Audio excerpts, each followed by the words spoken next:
আসসালামু আলাইকুম বন্ধুরা, আপনারা কেমন আছেন? আমি আলহামদুলিল্লাহ।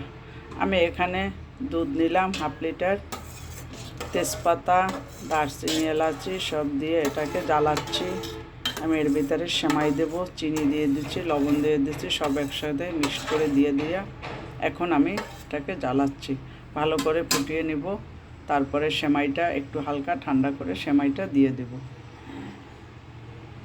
আমি একটু ঢেকে দিলাম কিছু সময়ের জন্য, ভালোভাবে ফুটুক। চুলার আঁচটা একটু কমিয়ে দিচ্ছি,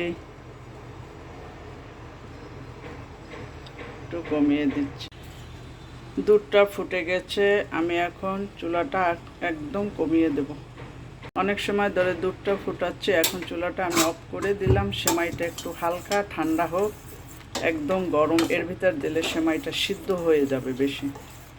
এখন আমি একটু নাড়াচ্ছি।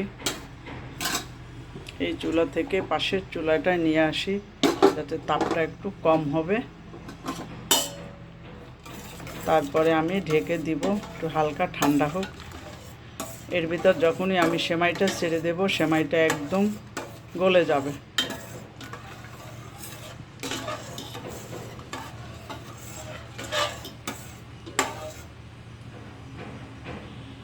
এখানে আমি সেমাই নিয়েছি, সেমাইটা ভেঙে নিয়েছি।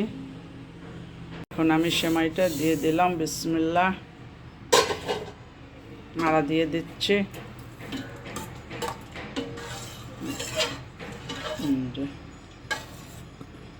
কিছু সময়ের জন্য এভাবে থাকুক, তারপরে ঢেকে দেব, গরম ভাবটা বের হয়ে যাক। এখন সেমাইটা ফুলে উঠবে, এভাবে থাকুক কিছু সময়। এখানে আমি কতগুলো কিশমিশ ধুয়ে নিয়েছি, এখন কিশমিশগুলো দিয়ে দিব।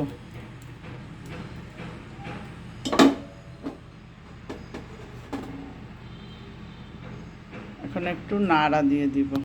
এখন আমি একটু নাড়া দিয়ে দিব। এই যে একদম মাখা মাখা হয়েছে, সিদ্ধ বেশি হয় নাই যে সেমাইটা। এখন আমি ঢেকে দিব, গরম ভাবটা একদম চলে গেছে। এখন আমি এটাকে ঢেকে দিব, ঢেকে দিলাম। এখন এভাবে থাকুক কিছু সময়। বন্ধুরা, এখানে আমি মুরগির মাংসটা সিদ্ধ করে নিয়েছি আগে থেকেই। তো এখানে নুডলস পাক করছি, মুরগির মাংস সিদ্ধ করে এখানে সবজি দিয়েছি, গাজর, ফুলকপি, চিম, আলু, পেঁয়াজের কাই, 2টা ডিম, সব কিছু মিলে আমি নুডলসটা পাক করে নিয়েছি। আপনাদের সাথে শেয়ার করি না, যাতে ভিডিওটা বড় হয়ে যাবে। দেখেন কত সুন্দর হয়েছে। বন্ধুরা, আমি এত কিছু আয়োজন করলাম, আপনারা দেখতেছেন। এটা নুডলস, সেমাই, আঙ্গুর, কমলা, বেদানা, এখানে বিস্কিট আনলাম একটা। আমার মেজো মামার মেয়ে জামাই আসবে, ওরা আমার মাকে দেখতে আসবে, এখনও আসে না, গতদিন আসছিল বড় মামার ছেলেমেয়েরা। আজকে মেজো মামার মেয়ে জামাই আসবে, তো ওদের জন্য আমি একটু নুডলস, সেমাই পাক করলাম, আঙ্গুর, বেদানা, কমলা আছে, টোস্ট আনলাম একটা, চা কফি যা খায় তার জন্য পাক করলাম, আপনাদের সাথেও শেয়ার করলাম। সবাই বন্ধুরা লাইক করবেন, কমেন্ট করবেন, সাবস্ক্রাইব করবেন, বেল বাটনটা অন করে রাখবেন, যাতে আমার ভিডিওগুলো আপনারা দেখতে পান। সবার জন্য আমার ভালোবাসা অবিরাম।